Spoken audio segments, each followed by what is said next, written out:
পরীক্ষার সামনে আর তুমি ভাবছো অ্যাসিড ক্ষার আর লবণ চ্যাপ্টারটা কীভাবে কমপ্লিট করবে, তাহলে আজকের এই ভিডিওটা তোমার জন্যেই। কারণ আজ আমি নিয়ে এসেছি ক্লাস 9 ফিজিক্যাল সায়েন্সের অ্যাসিড ক্ষার ও লবণ চ্যাপ্টারের 100% কমন সাজেশান ওয়াইজ কোশ্চেন। এই ভিডিওটা শেষ পর্যন্ত দেখলে কোন প্রশ্ন আসবে, কোনটি বেশি গুরুত্বপূর্ণ, কোথা থেকে মার্কস তুলবে, সব পরিষ্কার হয়ে যাবে। তো চলো বন্ধুরা শুরু করি আজকের ভিডিও। ক্লাস 9 ফিজিক্যাল সায়েন্সে অধ্যায় অ্যাসিড ক্ষার ও লবণ। আমরা 1, 2 ও 3 ও 5 নম্বরের 5 নম্বরের জন্য কোন কোন কোশ্চেন ইম্পর্টেন্ট সেই কোশ্চেনগুলো এক নজরে দেখে নেই।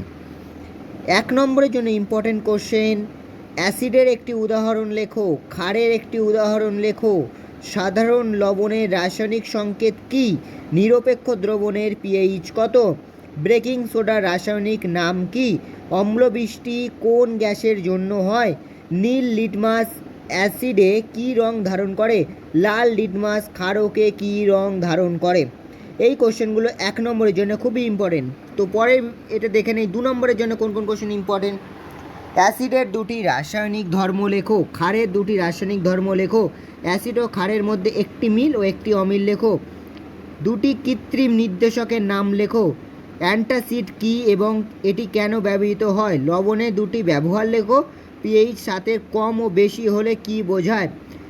এই কোশ্চেনগুলো 2 নম্বরের জন্য খুবই ইম্পর্টেন্ট। এবার দেখে নিই 3 নম্বরের জন্য ইম্পর্টেন্ট কোশ্চেনগুলো কী কী।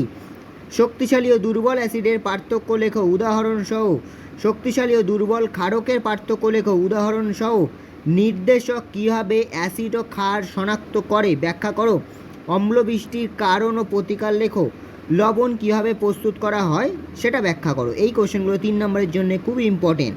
তো পরেরতে দেখে নিই 4 নম্বরের জন্য কোন কোন কোশ্চেন, 5 নম্বরের জন্য কোন কোন কোশ্চেন ইম্পর্টেন্ট। অ্যাসিড ক্ষার ও লবণের ভৌত ও রাসায়নিক ধর্ম আলোচনা করো, পিএইচ স্কেল বিস্তারিতভাবে ব্যাখ্যা করো উদাহরণসহ, নিরপেক্ষীকরণ বিক্রিয়ার ব্যবহারিক গুরুত্ব আলোচনা করো, অম্লবৃষ্টির কারণ, প্রভাব ও প্রতিকার আলোচনা করো, বিভিন্ন প্রকার লবণের গঠন ও বৈশিষ্ট্য ব্যাখ্যা করো। তো এরপরে আমরা দেখে নিই মোস্ট ইম্পর্টেন্ট টপিক। যে ইম্পর্টেন্ট টপিকগুলো তুমি পরীক্ষার আগে একদমই মিস করতে পারবে না সেগুলো হচ্ছে নিরপেক্ষীকরণ বিক্রিয়া খুবই ইম্পর্টেন্ট, পিএইচ স্কেল খুবই ইম্পর্টেন্ট, অ্যাসিড ও ক্ষারের পার্থক্য খুবই ইম্পর্টেন্ট, নির্দেশক ইম্পর্টেন্ট, অম্লবৃষ্টি ইম্পর্টেন্ট। এইগুলো পরীক্ষার আগে অবশ্যই পরীক্ষার দিন আগে রাতে দেখে নেবে। তো বন্ধুরা আজকের এই ভিডিওটা আমরা দেখে নিলাম অ্যাসিড ক্ষার ও লবণ চ্যাপ্টার সবচেয়ে গুরুত্বপূর্ণ এবং 100% কমন সাজেশন কোশ্চেন। এর ভিতর থেকে কমন আসবে, এর বাইরে কোশ্চেন হবে না। যদি ভিডিওটা ভালো লেগে থাকে তাহলে একটা লাইক দাও, আর এখনই সাবস্ক্রাইব না করে থাকলে চ্যানেলটা অবশ্যই সাবস্ক্রাইব করো, কারণ এখানেই ক্লাস 9 ফিজিক্যাল সায়েন্সের সব চ্যাপ্টারে পরীক্ষার পাস করানোর সাজেশন পেয়ে যাবে। পরে ভিডিওতে আবার দেখাবে নতুন চ্যাপ্টার নতুন সাজেশন নিয়ে। ততক্ষণ পড়াশোনা চালিয়ে যাও, সাকসেস তোমার অপেক্ষা করছে।